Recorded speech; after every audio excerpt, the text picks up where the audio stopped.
السلام علیکم ورحمۃ اللہ وبرکاتہ۔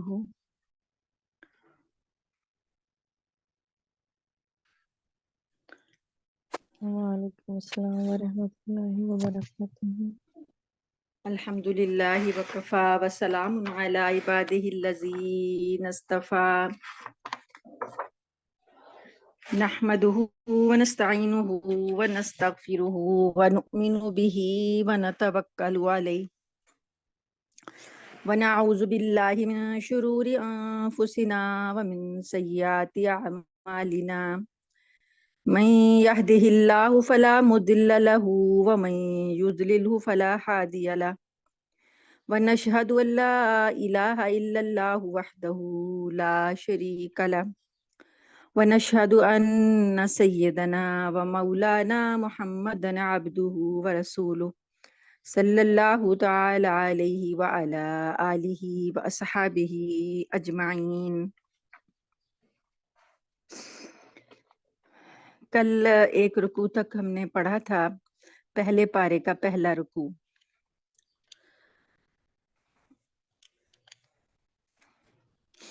آغاز ہی میں اللہ پاک نے 3 قسم کے گروہوں کا ذکر کر دیا۔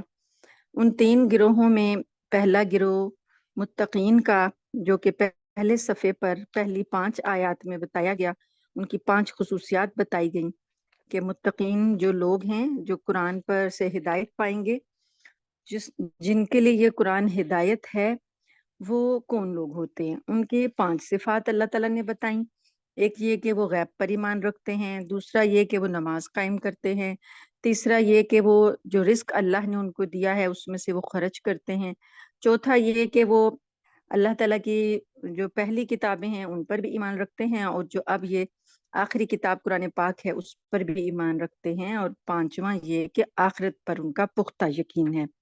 تو ان لوگوں کو اللہ پاک نے ہدایت کا سرٹیفکیٹ جاری کیا، کامیابی کا سرٹیفکیٹ جاری کیا کہ یہی اصلی ہدایت پر ہیں اور اصل میں یہ ہے کامیابی۔ دوسرا گروہ جو اللہ پاک نے ذکر کیا وہ یہ دوسرا اس کے مقابلے میں کفار کا گروہ ہے۔ دوسرا گروہ جو ذکر کیا گیا وہ کفار کا ہے، یعنی مومن کے مقابلے میں کافر۔ کافروں کے اللہ پاک نے جو خصوصیت بتائی، پہچان بتائی، وہ پہچان یہ کہ وہ اپنی کفر پر اس قدر اڑ چکے ہیں، اپنی کفر پر وہ اتنے زیادہ پختہ ہیں، اور انہوں نے ہٹ دھرمی اختیار کی ہے، ضد اختیار کی ہے، اس کی وجہ سے اب وہ اتنی آگے نکل گئے کہ اللہ نے ان کے دلوں پر، ان کے کانوں پر مہر لگا دی ہے، اور ان کی آنکھوں پر پردہ پڑ گیا ہے۔ ہدایت ان کو اب نہ دکھائی دیتی ہے، نہ سنائی دیتی ہے، نہ سمجھ آتی ہے۔ اب ان دونوں کے درمیان ایک تیسرا گروہ بھی ہے۔ تیسرا گروہ جو ہے وہ ایسے لوگ ہیں، ان کا تذکرہ آج ہم نے پڑھنا ہے، وہ آیت نمبر 8 میں ذکر آ رہا ہے۔ اعوذ باللہ من الشیطان الرجیم، بسم اللہ الرحمن الرحیم۔ وَمِنَ النَّاسِ مَن يَقُولُ آمَنَّا بِاللَّهِ وَبِالْيَوْمِ الْآخِرِ وَمَا هُمْ بِمُؤْمِنِينَ۔ اور لوگوں میں سے کچھ ایسے ہیں جو کہتے ہیں کہ ہم اللہ پر اور یوم آخرت پر ایمان لے آئے، حالانکہ وہ حقیقت میں مومن نہیں ہیں۔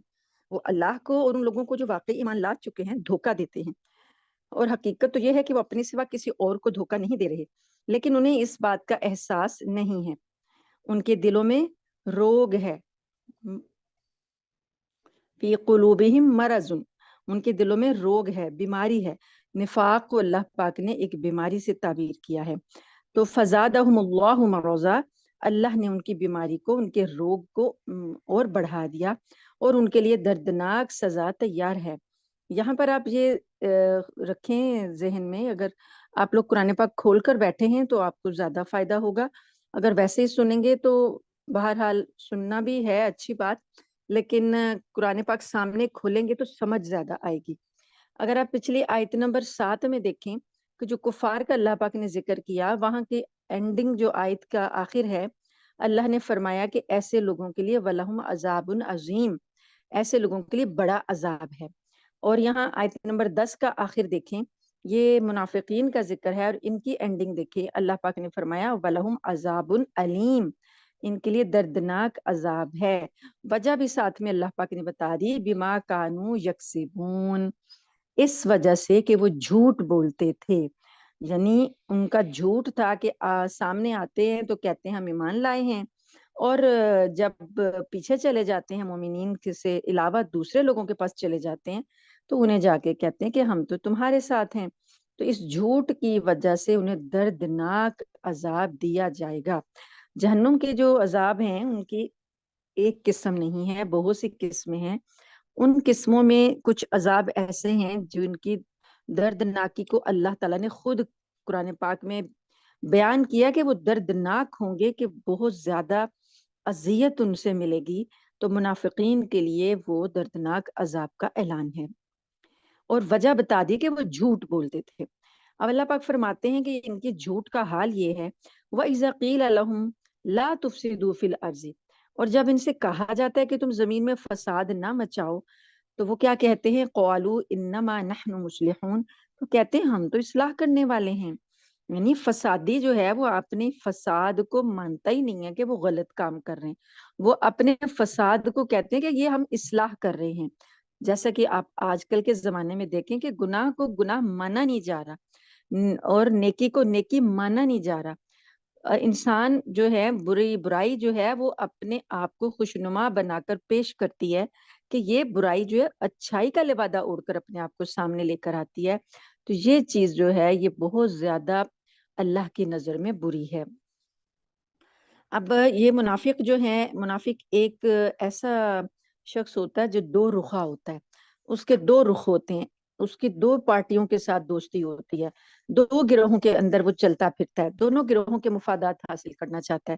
وہ ایک طرح سے دھوکہ دے رہا ہوتا ہے، وہ آستین کا سانپ ہوتا ہے کہ وہ چاہتا ہے کہ میں ایک فریق کی باتیں دوسرے فریق کو جا کے بتاؤں اور ان کے درمیان فساد پھیلاؤں، اور دوسرے لوگوں سے فائدہ جدھر سے ملتا ہے ادھر کو پھر اس کا رجحان ہوتا ہے۔ تو اس سلسلے میں نبی کریم صلی اللہ علیہ وآلہ وسلم کی حدیث مبارکہ ہے کہ قیامت کے دن سب سے زیادہ جو تکلیف دہ چیز ہوگی وہ دو رخے لوگوں کے لیے ہوگی۔ سب سے زیادہ دردناک عذاب جو ہوگا، دو چہرے بنا دیے جائیں گے، منافقین کے دو چہرے بنا دیے جائیں گے۔ وہ اپنے دھڑ کے اوپر اس کا سر جو ہوں گے دو چہروں والا ہوگا، ایک گروہ کے پاس جاتا تھا تو ایک چہرہ لے کر جاتا تھا، دوسرے گروہ کے پاس جاتا تھا تو دوسرا چہرہ لے کے جاتا تھا، اور قیامت میں وہ پہچانے جائیں گے یہ دو چہروں والے لوگ ہیں۔ تو اللہ پاک فرماتے ہیں کہ یہ فسادی لوگ ہیں، آپ آگاہ رہیں کہ یہی لوگ فساد پھیلانے والے ہیں، لیکن یہ وَلَٰكِن لَا يَشْعُرُونَ، شعور نہیں رکھتے۔ وَإِذَا قِيلَ لَهُمْ آمنوا كما آمن الناس قالوا أنؤمن كما آمن السفهاء، جب اللہ پاک جب نبی کریم ان سے کہتے ہیں کہ تم بھی ایسے ہی ایمان لاؤ جیسے دوسرے لوگ ایمان لائے ہیں، تو یہ کہتے ہیں کہ کیا ہم بھی اسی طرح ایمان لائیں جیسے بے وقوف لوگ ایمان لائے ہیں، یعنی ایمان والوں کو کیا سمجھ رہے ہیں، بے وقوف سمجھ رہے ہیں۔ تو اللہ فرماتے ہیں الا انہم هم السفہاء، خبردار رہو، اچھی طرح سن لو کہ یہی لوگ بے وقوف ہیں لیکن یہ بات جانتے نہیں۔ اور جب یہ ان لوگوں سے ملتے ہیں جو ایمان لا چکے ہیں تو کہتے ہیں کہ ہم ایمان لے آئے، اور جب یہ اپنے شیطانوں کے پاس تنہائی میں جاتے ہیں تو کہتے ہیں کہ ہم تمہارے ساتھ ہیں، ہم تو ان سے مذاق کر رہے تھے۔ اللہ یستہزئ بہم ویمدہم فی طغیانہم یعمہون، اللہ ان سے مذاق کا معاملہ کرتا ہے اور انہیں ایسی ڈھیل دیتا ہے کہ یہ اپنی سرکشی میں بھٹکتے رہیں۔ اب اللہ تعالیٰ ان سے مذاق کرنا اللہ تعالیٰ کی وہ نہیں ہے، شان نہیں ہے، تو اللہ تعالیٰ ان سے مذاق کا معاملہ کیوں کرتا ہے؟ اللہ تعالیٰ نے ان کا جو مذاق ہے، یہ مسلمانوں کے بارے میں کہہ رہے ہیں کہ ہم ان سے مذاق کرتے ہیں، ان کے مذاق کا جواب ہے کہ اللہ تعالیٰ ان کو ان کے سرکشی میں ڈھیل دے رہا ہے، اور جو وہ رویہ اختیار کیے ہوئے ہیں انہی کا جواب ہے۔ آگے اللہ پاک فرماتے ہیں کہ انہوں نے کیا کیا، ان کا انجام کیا ہوا۔ اولئک الذین اشتروا الضلالۃ بالہدی، یہ وہ لوگ ہیں جنہوں نے ہدایت کے بدلے گمراہی خرید لی ہے۔ فما ربحت تجارتہم وما کانوا مہتدین، لہٰذا نہ ان کی تجارت میں نفع ہوا اور نہ انہیں صحیح راستہ نصیب ہوا۔ اصل میں ساری دنیا میں سارے لوگ ہی تجارت ہی کر رہے ہیں، یہاں پر بیٹھے ہوئے ہم لوگ کسی نہ کسی حساب سے تجارت ہی کر رہے ہیں. کچھ چیز ہم دیتے ہیں اور کچھ ہم لیتے ہیں. کچھ دو اور کچھ لو کا اصول اس پوری دنیا میں کار فرما ہے. ہم اپنے گھر میں بے شک اپنے گھروں میں بیٹھی ہیں خواتین، اپنے بچوں کو پال رہی ہیں، کچھ بھی کر رہی ہیں، لیکن ایک طرح سے وہ تجارت ہی ہے. کس طریقے سے کہ آج ہم اپنے بچوں کی تربیت کرتے ہیں، بڑے کرتے ہیں ان کو، کل کو وہ بچے ہمارا ساتھ دیتے ہیں یا ہماری نسل بڑھاتے ہیں یا ہمارے بازو بنتے ہیں، کچھ بھی ہے. یعنی آج ہم انہیں کچھ دے رہے ہیں، کل ہمیں وصول ہوتا ہے. اسی طریقے سے دنیا میں ہر شخص جو ہے کہیں نہ کہیں یہی کام کر رہا ہے کہ جیسا وہ جو کچھ کر رہا ہوتا ہے آگے اس کو ریسیو ہو رہا ہوتا ہے. تو یہ ایک طرح کی تجارت ہی ہے. تجارت یہی ہوتا نا، ایک ہاتھ دو تو دوسرے ہاتھ لو. تو اللہ پاک فرماتے ہیں کہ ان لوگوں نے کیا خریدا؟ ان لوگوں نے کیا خریدا ہے؟ گمراہی خرید لی ہدایت کے بدلے میں. نبی نے ان کو ہدایت دی، قرآن ان کو پہنچایا، اللہ نے ان کو نبی بھیج کر اللہ نے اپنی نعمت ان کو دی، تو انہوں نے وہ ہدایت چھوڑ دی اور اس کے بدلے میں کیا لے لیا؟ گمراہی لے لی. تو جو یہ تجارت کر رہے ہیں، یہ تجارت نے ان کو کوئی فائدہ نہ دیا اور نہ ان کو راستہ ملا. ان کی مثال ایسی ہے، مثلہم کمثل الذی استوقد نارا. ان کی مثال اس شخص کی سی ہے جس نے ایک آگ روشن کی، پھر جب اس آگ نے اس کے ماحول کو روشن کر دیا تو اللہ نے ان کا نور سلب کر لیا اور انہیں اندھیریوں میں چھوڑ دیا کہ انہیں کچھ سجھائی نہیں دیتا. وہ بہرے ہیں، گونگے ہیں، اندھے ہیں، چنانچہ اب وہ واپس نہیں آئیں گے. یہ مثال اللہ پاک دے رہے ہیں ان کی منافقین کی، کہ یعنی ایک مثال سے سمجھیں کہ منافق جو کام کر رہا ہے وہ کیسا کام ہے. ایسا ہی ہے جیسے کہ اللہ پاک نے، یہ پہلے گمراہی میں پھنسے ہوئے تھے، اللہ پاک نے ان کے لیے ایک روشنی بھیجی. مطلب یہ کہ اسلام سے پہلے یہ جہالت میں تھے، اب اسلام کی روشنی آئی. اسلام کی روشنی کو اللہ پاک نے یہاں پر آگ سے تشبیہ دی. ایک شخص آیا ہے، اس نے آگ جلائی ہے، اس نے روشنی کی ہے. اب ارد گرد کا سارا ماحول اس روشنی کے اندر آ گیا. اب جب روشنی میں چیزیں نظر آنے لگیں تو اللہ تعالیٰ نے وہ روشنی ان کی لے لی، یعنی آگ بجھ گئی اور یہ اندھیروں میں رہ گئے اور انہیں کچھ بھی دکھائی نہ دیا. تو ایسے ہی ہے کہ جب دل میں ایمان کا نور آنے لگا، اللہ نے ان کو نور عطا کیا، لیکن انہوں نے اپنے نفاق کی وجہ سے وہ اس نور کو چھوڑا اور گمراہی کی طرف چلنے لگے، تو اللہ نے پھر وہ نور بجھا دیا. اب یہ گمراہی کے اندھیروں میں ہیں، انہیں کچھ بھی دکھائی نہیں دیتا. ان کی حالت کیسی ہے؟ سم بکم عمی فہم لا یرجعون. یہ بہرے ہیں، گونگے ہیں، اندھے ہیں، اب یہ واپس نہیں آئیں گے. یعنی ایسی ان کی حالت ہو گئی ہے کہ ہدایت کے معاملے میں یہ بہرے، گونگے اور اندھے بن گئے. اللہ تعالیٰ ایک اور مقام پہ اللہ تعالیٰ فرماتے ہیں کہ ان کے کان ہیں لیکن یہ سنتے نہیں، ان کی آنکھیں ہیں لیکن یہ دیکھتے نہیں، ان کے دل ہیں لیکن یہ سمجھتے نہیں. اولئک کالانعام، یہ جانوروں کی طرح سے ہیں. تو جانوروں کو جیسے سب چیزیں جانوروں کی ہوتی ہیں، کان بھی ہوتے ہیں، آنکھیں بھی ہوتی ہیں، لیکن وہ سمجھ نہیں رکھتے، ایسے ہی پھر ان کی حالت ہو جاتی ہے. دوسری مثال اللہ پاک فرماتے ہیں، او کصیب من السماء فیہ ظلمات ورعد وبرق یجعلون اصابعهم فی آذانہم من الصواعق حذر الموت. یا پھر ان کی مثال ایسی ہے جیسے آسمان سے برستی ایک بارش ہو جس میں اندھیریاں بھی ہوں اور گرج بھی اور چمک بھی. وہ کڑکوں کی آواز پر موت کے خوف سے اپنی انگلیاں اپنے کانوں میں دے لیتے ہیں. اب یہ دوسری مثال جو ہے، پہلی مثال ایسی ان منافقین سے متعلق تھی جنہوں نے اسلام کے واضح دلائل سامنے آنے کے باوجود سوچ سمجھ کر کفر اور نفاق کا راستہ اختیار کیا تھا. دوسری مثال جو ہے یہ اللہ پاک نے منافقین کے اس گروہ کی دی ہے جو اسلام لانے کے بارے میں تذبذب کا شکار ہے. یعنی انہیں سمجھ نہیں آ رہی کہ اسلام کا راستہ اختیار کریں یا نہ کریں، کفار کی طرف چلے جائیں یا اسلام قبول کر لیں. تو جب ان کو، یہ لوگوں کو جب اسلام کی حقانیت ان کے سامنے آتی ہے، جب اسلام کی کے دلائل ان کے سامنے آتے ہیں تو ان کا جھکاؤ اسلام کی طرف ہو جاتا ہے. اور جب تھوڑا سا آگے بڑھتے ہیں لیکن پھر دیکھتے ہیں کہ اسلام تو بڑی ذمہ داریاں دے رہا ہے، اسلام میں تو حلال اور حرام کی تمیز کرنی پڑے گی، اسلام میں تو زکوٰۃ دینی پڑے گی، اسلام میں تو قربانی دینی پڑے گی، اسلام میں تو اللہ تعالیٰ کی اطاعت میں اپنی نفس کو مارنا پڑے گا۔ جب یہ چیزیں دیکھتے ہیں تو گھبرا کے پیچھے ہٹ جاتے ہیں۔ تو اللہ تعالیٰ ان لوگوں کے بارے میں فرماتے ہیں کہ ان کی مثال ایسی ہے جیسے آسمان سے برستی ایک بارش ہو، جس میں اندھیریاں بھی ہوں، گرج بھی ہو اور چمک بھی۔ وہ کڑکوں کی آواز پر موت کے خوف سے اپنی انگلیاں اپنے کانوں میں دے لیتے ہیں۔ یعنی بارش جو ہوتی ہے وہ ایک نعمت ہے، اسلام ایک بارش کی طرح سے ہے، اور لیکن بارش کے اندر کڑکے بھی ہوتے ہیں، بجلی بھی چمکتی ہے، اندھیرا بھی چھا جاتا ہے، گرج بھی ہوتی بادلوں کی، اس سے خوف بھی آتا ہے۔ تو یہی بات ہے کہ اسلام کی نعمتیں حاصل کرنے کے لیے قربانیاں بھی دینی پڑتی ہیں۔ تو یہ لوگ ان قربانیوں سے گھبرا کے وہ کہتے ہیں، ان کو اپنی جان کا خوف ہوتا ہے اور وہ اپنے کانوں میں انگلیاں ٹھونس لیتے ہیں۔ تو ان ذمہ داریوں سے گھبرا کے واپس کفر کی طرف چلے جاتے ہیں۔ اور قرآن کریم میں حق کے دلائل اور حق کو تھامنے والوں کے لیے جنت کے جو وعدے کیے گئے ہیں وہ ایک طرح سے انہیں لگتا ہے کہ یہ روشنی ہے، اس کی طرف چلتے ہیں، لیکن جیسے ہی بجلی چمکتی ہے تو روشنی میں چلنے لگتے ہیں تو کڑکا آ جاتا ہے، کڑکے سے گھبرا جاتے ہیں، اندھیرا چھا جاتا ہے، گھبرا جاتے ہیں اور واپس چلے جاتے ہیں، کھڑے کے کھڑے رہ جاتے ہیں۔ اللہ پاک فرماتے ہیں واللہ محیط بالکافرین، یہ کچے ایمان والے لوگ ہیں، ان کو اسلام کا راستہ جو ہے وہ دل سے قبول نہیں ہے، صرف یہ مفادات کے بندے ہیں۔ تو اللہ فرماتے ہیں کہ ایسے کافروں کو اللہ نے گھیرے میں لے رکھا ہے۔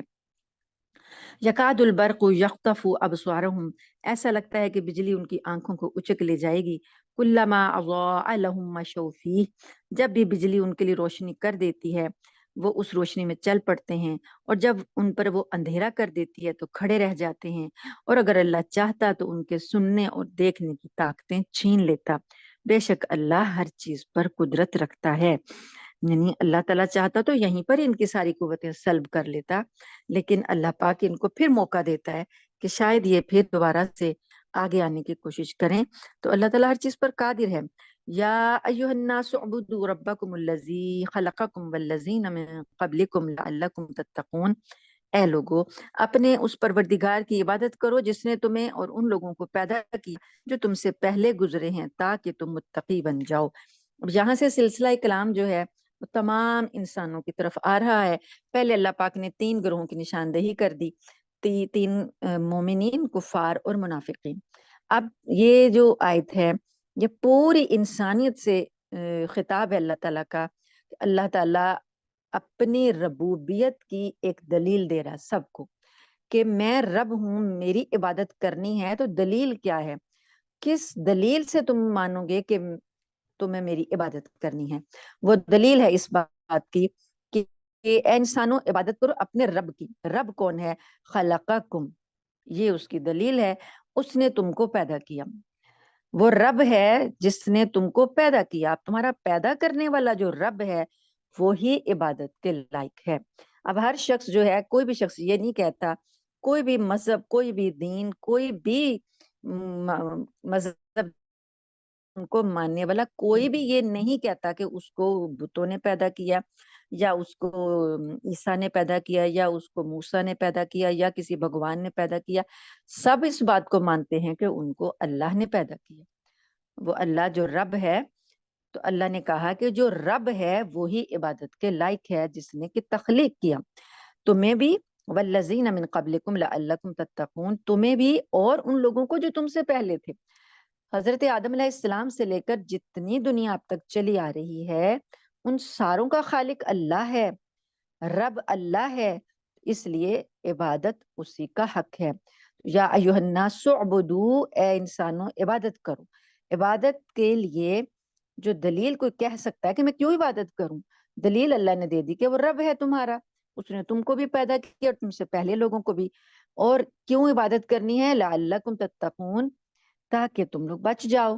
کس سے بچ جاؤ؟ اللہ کی ناراضگی سے، اللہ کی آگ سے، اللہ کی سزا سے، اللہ کی جہنم سے۔ یہ ایک شارٹ مختصر سی آیت میں اللہ پاک نے پوری زندگی کا لبے لباب زندگی کا مقصد، اللہ کی طرف عبادت کرنے کا مقصد، اللہ پر ایمان لانے کا مقصد، سارا کچھ اس آیت میں سارے سوالوں کے جواب دے دی۔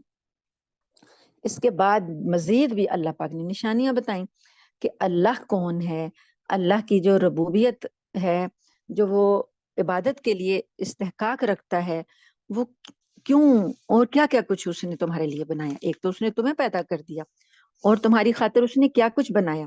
الذی جعل لکم الارض فراشا والسماء بناء، رب وہ ہے، پروردگار وہ ہے جس نے تمہارے لیے زمین کو بچھونا بنایا۔ دنیا کی کوئی طاقت اس بات کا دعویٰ نہیں کر سکتی کہ اس نے زمین کو بچھونا بنایا ہے۔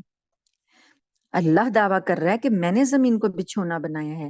بچھونا کیسا ہوتا ہے کہ اس ہمارے نیچے جو ہے، ہمارے قدموں کے نیچے وہ کیسے بچھ گئی ہے، زمین ہلتی نہیں ہے، ہمارے بوجھ سے دبتی نہیں ہے، ہمارے کسی ایک جگہ سے جھکاؤ نہیں رکھتی ہے، وہ ہمارے لیے چلنے میں ہمیں گراتی نہیں ہے۔ یہ بچھونا ایسا بنا دیا، ہمارے چلنے رہنے بسنے کے لیے ایک مسکن بنا دیا۔ بس سماء بناء، اور آسمان کو چھت بنا دیا۔ آسمان کی چھت سے کہیں بھی ہم لوگ اس کی چھت سے باہر نہیں جا سکتے۔ زمین کے بچھونے سے اور آسمان کی چھت سے ساری کائنات کا چکر لگا لیں، آسمان کی چھت اوپر ہی پائیں گے۔ تو اللہ فرماتے ہیں کہ یہ دو بہت بڑی نشانیاں تمہارے سامنے ہیں، وہ تمہارا بھی خالق ہے، اور آسمان اور زمین تمہاری خاطر اس نے بنائے ہیں۔ وَأَنزَلَ مِنَ السَّمَاءِ مَاءً، اور اس نے آسمان سے پانی اتارا ہے۔ فَأَخْرَجَ بِهِ مِنَ الثَّمَرَاتِ رِزْقًا لَكُمْ، پھر اس نے اس زمین کو ایسے نہیں چھوڑ دیا، اس نے اس زمین پر تمہارے لیے رزق کا انتظام کیا۔ جو پھل تمہیں دیے، جو اناج اگائے، یہ ثمرات، یہ تمہارے لیے رزق کا سامان ہے، رہنے بسنے کا سامان ہے، زندگی کا سامان ہے۔ تو یہ نظام کس نے قائم کیا؟ پانی کا نظام کس نے قائم کیا؟ یہ واٹر سائیکل کو آپ دیکھیں تو آپ دیکھیں کہ ساری دنیا جو اسی نظام سے چل رہی ہے۔ تو یہ نظام کس نے قائم کیا؟ ہواؤں کا نظام، پانی جو اوپر لے کر ہوائیں جو ہیں بھاپ بنتا ہے، اور پانی ہوائیں اوپر لے جاتی ہیں، اور وہ بادلوں سے نیچے برستا ہے، اور زمین تر و تازہ ہوتی ہے، اگاتی ہے، پھل اگاتی ہے، اناج اگاتی ہے۔ سارا نظام، اتنے بڑے بڑے اللہ پاک نے دریاؤں میں پانی کے ذخیرے پیدا کر دیے، گلیشیئرز پیدا کر دیے، پہاڑوں میں برف کے خزانے رکھ دیے، پانی کو جما دیا کہ تمہارا پانی کم نہ پڑ جائے۔ تو یہ سارے نظام کا خالق مالک اللہ ہے۔ تو کیا یہ چیزیں کم ہیں کہ اس کی عبادت کرنے کے لیے یہ نشانیاں کم ہیں؟ پھر بھی اللہ تعالیٰ مزید نشانیاں بتاتے جائیں گے، لیکن بڑی بڑی 4-5 نشانیاں یہاں بتا دیں۔ تو اللہ نے آگے ان نشانیوں کو بتانے کے بعد کیا تقاضا کیا؟ ایک تقاضا کیا ہے، فَلَا تَجْعَلُوا لِلَّهِ أَنْدَادًا، بس تم اللہ کے ساتھ شریک نہ بناؤ، ہمسر نہ ٹھہراؤ، شرک نہ کرو، اللہ کے ساتھ کسی اور کو اس کے ہمسری میں یا اس کی عبادت میں شریک نہ بناؤ۔ جب وہ یہ اکیلا سارے کام کر رہا ہے تو عبادت میں بھی وہ اکیلا ہے۔ عبادت میں کیسے دوسرے شریک ہو جاتے ہیں؟ عبادت میں بھی وہ اکیلا ہے۔ وَأَنْتُمْ تَعْلَمُونَ، اور تم جانتے ہو اس بات کو، اس حقیقت کو جان بوجھ کہ تم اس حقیقت کو سمجھنے کے بعد تم شرک کرتے ہو۔ تو یہ چیز انسان کو اللہ پاک نے بتائی، یہ ایسا سبق ہے کہ انسان کے اندر سے آواز اٹھتی ہے کہ واقعی خالق اللہ ہے تو عبادت کے لائق بھی اللہ ہے۔ جب اس کے اندر سے آواز اٹھتی ہے تو اس آواز کو دبا کے شرک کرنے لگتا ہے، تو اس کا مطلب اللہ پاک فرماتے ہیں وَأَنْتُمْ تَعْلَمُونَ، تم جان رہے ہوتے ہو، جان بوجھ کر تم شرک کرتے ہو۔ وَإِن كُنتُمْ فِي رَيْبٍ مِّمَّا نَزَّلْنَا عَلَىٰ عَبْدِنَا فَأْتُوا بِسُورَةٍ مِّن مِّثْلِهِ، اور اگر تم شک میں ہو اس چیز کے بارے میں جو ہم نے اپنے بندے پر نازل کی، فَأْتُوا بِسُورَةٍ مِّن مِّثْلِهِ، تو ایک صورت اس جیسی بنا لاؤ۔ اب یہ پہلی جو آیت ہے وہ اللہ پاک کی اپنی عبادت کے بارے میں ہے، توحید بتا رہی ہے۔ دوسری آیت جو ہے یہ اللہ تعالیٰ کے جو ایمان لانا ہے رسول پر اور اس قرآن پر، اس کے بارے میں دلائل دے رہی ہے۔ یہ اس آیت میں اللہ پاک فرماتے ہیں کہ ہم نے اپنے بندے پر نازل کیا جو کلام، یہ محمد صلی اللہ علیہ وآلہ وسلم تمہیں جو قرآن پڑھ کر سناتے ہیں، یہ ہم نے نازل کیا ہے۔ اور اگر تمہیں شک ہے اس کے بارے میں، تم سمجھتے ہو کہ یہ اللہ کی طرف سے نازل کردہ کلام نہیں ہے، تو ٹھیک ہے، تم بھی ایک صورت اس جیسی بنا لاؤ۔ وَادْعُوا شُهَدَاءَكُم مِّن دُونِ اللَّهِ إِن كُنتُمْ صَادِقِينَ، اور اس صورت کے بنانے میں جتنے تم چاہو اپنے مددگار بھی بلا لو. محمد صلی اللہ علیہ وسلم تو اکیلے ہیں نا، تم اپنے ساتھ اور بھی لوگوں کو ملا لو، اپنے گواہوں کو، مددگاروں کو لے لو اور مل جل کر ایک صورت بنا لاؤ، ان کنتم صادقین، اگر تم سچے ہو. اب یہ آیت جو ہے قرآن پاک کی سچائی اور حقانیت پر دلیل ہے.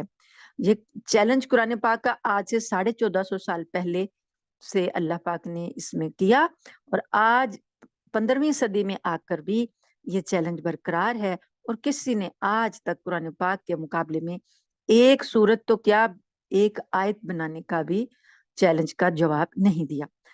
اللہ پاک فرماتے ہیں، دیکھیں ساتھ ہی سوال ہو رہا ہے، ساتھ ہی جواب ہو رہا ہے. پہلے اللہ پاک ایک دلیل دیتے ہیں، ساتھ ہی اس کا رزلٹ نکال دیتے ہیں کہ دلیل یہ ہے، اس کا آگے جواب یہ ہے. اب اللہ پاک نے ایک یہاں پر چیلنج کیا، ساتھ ہی اس کا جواب بھی دے دیا. فَإِن لَّمْ تَفْعَلُوا وَلَن تَفْعَلُوا، پس اگر تم ایسا نہ کر سکو، صورت نہ بنا سکو، اس چیلنج کا جواب نہ دے سکو، وَلَن تَفْعَلُوا، اور تم ہرگز نہیں دے سکو گے، تم اس چیلنج کو کبھی بھی اس کا جواب نہیں دے سکو گے، تم ایسی صورت کبھی بھی نہیں بنا سکو گے، تو پھر کیا کرنا ہے؟ فَاتَّقُوا النَّارَ الَّتِي وَقُودُهَا النَّاسُ وَالْحِجَارَةُ، تو پھر اس آگ سے ڈرو، بچو جس کا ایندھن انسان اور پتھر ہوں گے. اعدت للکافرین، جو کہ کافروں کے لیے تیار کی گئی ہے، انکار کرنے والوں کے لیے تیار کی گئی ہے. جب تمہیں سب سمجھ میں آ رہا ہے، اس بات کی سمجھ آ رہی ہے کہ یہ قرآن اللہ کا نازل کردہ کلام ہے، انسانی کلام نہیں ہے، اس میں کوئی شک نہیں ہے، تو پھر اب وہ آگ جو اللہ نے نافرمانوں کے لیے تیار کی ہے تو اس سے اپنے آپ کو بچا لو. اس آگ میں ایندھن لکڑی نہیں ہوگی، پتھر ہو گئے اور انسان ہوں گے، یہ دو چیزیں جلیں گی. اور پتھروں کی سلگائی ہوئی آگ لکڑی کی سلگائی ہوئی آگ سے کہیں زیادہ شدید ہوتی ہے، اور اس میں جلنا کس نے ہے؟ انسانوں نے ساتھ جلنا ہے. وعدت للکافرین، کافروں کے لیے اللہ نے تیار کی. ان کافروں سے مراد ہر انکار کرنے والا، حق کا انکار کرنے والا جو ہے کافر کہلاتا ہے. تو ان سب کے لیے یہ اللہ نے عذاب تیار کر رکھا ہے.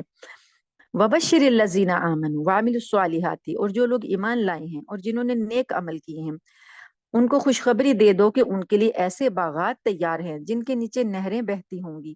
جب کبھی ان کو ان باغات میں سے کوئی پھل رزق کے طور پر دیا جائے گا تو وہ کہیں گے یہ تو وہی ہے جو ہمیں پہلے بھی دیا گیا تھا، اور انہیں وہ رزق ایسا ہی دیا جائے گا جو دیکھنے میں ملتا جلتا ہوگا، اور ان کے لیے وہاں پاکیزہ بیویاں ہوں گی، اور وہ ان باغات میں ہمیشہ ہمیشہ رہیں گے.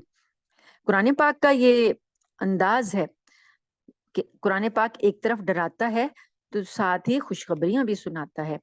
تو یہ ابھی کافروں کو ڈرایا گیا اللہ کی آگ سے، تو اب اللہ پاک نے دوسری طرف جن کے لیے جنت تیار کی ہے، جن لوگوں کے لیے خوشخبریاں ہیں، وہ سنانے کے لیے ان کا ذکر کیا.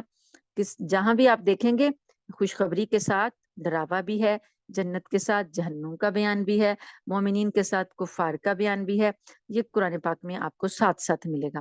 قرآن پاک کے بیان کا ایک طریقہ ہے کہ دو متضاد چیزوں سے بات کو سمجھاتا ہے.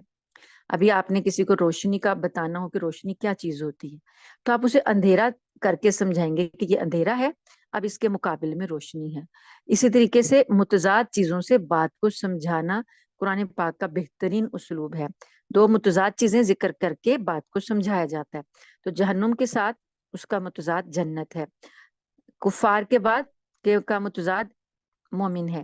تو اب یہاں پر اللہ پاک نے مومنین کے لیے خوشخبری سنائی کہ جو لوگ ایمان لائے ہیں اور نیک اعمال کر رہے ہیں، ان کے لیے یہ خوشخبری ہے کہ اللہ نے ان کے لیے جو باغات تیار کیے ہیں، تو ان کی خوبی کیا ہے؟ باغات جو ہیں ان کی خوبی یہ ہے کہ ان کے نیچے نہریں بہتی ہیں. یہ اللہ کے باغوں کا حسن ہے. انسان کی جو نیچر ہے، انسان کی فطرت ہے، وہ ایسی ہی چیزوں کو پسند کرتا ہے کہ خوبصورت باغ کی خوبصورتی کو دیکھنا چاہتا ہے، گرینری اس کو پسند ہوتی ہے، پانی پسند ہے، آبشاریں پسند ہیں. آپ دیکھیں کہ کتنا لوگ ہزاروں روپیہ خرچ کر کے سینز دیکھنے جاتے ہیں، ناردرن ایریاز میں جاتے ہیں، کہیں ورلڈ کے ٹور پر نکلتے ہیں تو کیا دیکھتے ہیں؟ نیچرل بیوٹی دیکھتے ہیں۔ تو اللہ پاک نے یہ حسن جنت میں ہر جنتی کے لیے رکھا کہ اس کے لیے جو باغات تیار کیے ان کے نیچے سے نہریں نکالی ہیں، جو کہ دنیا میں اوپر نہریں ہیں، باغوں کی جو زمین ہے، زمین کے اوپر نہر نکل رہی ہے، سینٹر میں نکل رہی ہے، سائڈوں پہ نکل رہی ہے، لیکن جنت کا حسن یہ ہے کہ جس باغ میں جنتی کو رکھا جائے گا اس کے نیچے سے نہر بہ رہی ہوگی، تو یہ اس کو پھل بھی دیے جائیں گے، اور جیسے پھل دیے جائیں گے وہ پھلوں کی شکلیں جو ہیں دنیاوی پھلوں سے ملتی جلتی ہوں گی۔ اس آیت کے دو مطلب ہو سکتے ہیں، ایک تو یہ مطلب ہو سکتا ہے کہ جیسے دنیا میں ہم پھل کھاتے ہیں جو ان کے نام ہیں ویسے ہی ملتے جلتے وہاں پر ہوں گے، نام بھی وہی ہوں گے، تو جنتی کہیں گے کہ یہ پھل تو ہم نے پہلے کھائے ہوئے ہیں۔ اور ایک یہ مثال، یہ مطلب بھی ہو سکتا ہے کہ ایک وقت میں جب جنتی وہ ایک دفعہ پھل کھا لیں گے، دوبارہ بھی جب وہ پھل دیے جائیں گے تو جنتی کہیں گے یہ تو ہم نے ابھی کھائے ہیں، تو اب یہ دوبارہ ہمیں ملے ہیں۔ لیکن اللہ پاک فرماتے ہیں کہ وہ ملتے جلتے تو ہوں گے لیکن ذائقے میں بالکل الگ ہوں گے، بالکل منفرد ہوں گے، اور ان کے لیے اللہ تعالیٰ نے پاکیزہ جوڑوں کا انتظام کیا ہے، یعنی کہ جیسے یہاں پر جوڑے جوڑے انسان کی زندگی میں اللہ نے بنائے، ہر چیز کا جوڑا بنایا، انسانوں میں بھی، جانوروں میں بھی، پودوں میں بھی، حشرات میں بھی، ہر چیز میں جوڑا بنایا، تو وہاں بھی اللہ پاک نے جوڑے بنائے ہیں، اور جوڑوں کی جو کا حسن، جو خوبی بتائی گئی وہ پاکیزگی بتائی گئی۔ پاکیزگی ایسا اعلیٰ وصف ہے کہ اللہ پاک نے جنتی جوڑوں کے اندر پاکیزگی کے وصف کو بار بار بیان کیا، یعنی کوئی بھی جوڑا جو ہے دنیا کا، میاں اور بیوی، مذکر اور مؤنث، شوہر اور جو عورت اور مرد جو ہے، اگر اس کے اندر پاکیزگی ہے، کردار کی پاکیزگی ہے، تو وہ دنیا کا بہترین جوڑا ہے۔ وہ جنتی جوڑوں کے جو حسن ہے، جو ان کی صفت ہے، وہ پاکیزگی ہے۔ تو اللہ فرماتے ہیں کہ وَهُمْ فِيهَا خَالِدُونَ، اور وہ اس میں ہمیشہ رہیں گے۔ انہیں جنت جو ایک دفعہ دے دی جائے گی، وہ اس کے مالک ہوں گے، وارث ہوں گے، وہ کبھی بھی ان کو وہاں سے نکالا نہیں جائے گا، ہمیشہ ہمیشہ کے لیے ان کو اللہ پاک وہاں رکھیں گے۔ اگلی آیت ہے آیت نمبر 26، ان اللہ لا یستحیی ان یضرب مثلا ما بعوضۃ فما فوقها، بے شک اللہ اس بات سے نہیں شرماتا کہ وہ کسی بات کو واضح کرنے کے لیے کوئی بھی مثال دے، پس چاہے وہ مثال مچھر جیسی معمولی چیز ہی کی کیوں نہ ہو، یا کسی ایسی چیز کی جو مچھر سے بھی زیادہ معمولی ہو۔ اب جو لوگ مومن ہیں وہ خوب جانتے ہیں کہ یہ مثال ایک حق بات ہے جو ان کے پروردگار کی طرف سے آئی ہے، البتہ جو لوگ کافر ہیں وہ یہی کہتے ہیں کہ بھلا اس حقیر مثال سے اللہ کا کیا مطلب ہے۔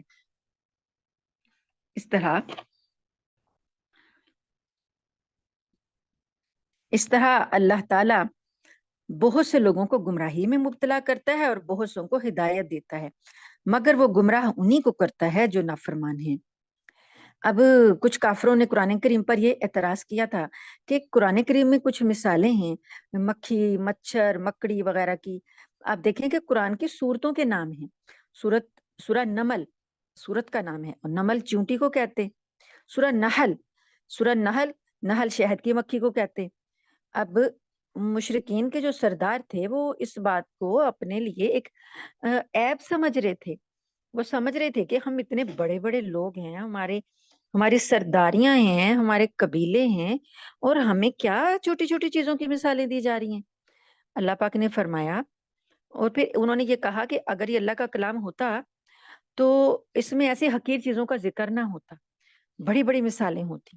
تو یہ اعتراض تو بڑا بے تکا سا اعتراض تھا، کیونکہ مثال کا مقصد ہوتا ہے بات کو سمجھانا، اور مضمون کی مناسبت سے مثال دی جاتی ہے، کسی چیز کی حقارت اور اس کی کمزوری کو ظاہر کرنا مقصد نہیں ہوتا، بلکہ مکڑی کی مثال بھی قرآن پاک میں آئی ہے، تو یہ بات نہیں ہے کہ چھوٹی چیز کی مثال دیں گے تو وہ کسی کی شان کے خلاف ہوگی، مثال کا مقصد یہ ہوتا ہے کہ بات سمجھ میں آ جائے۔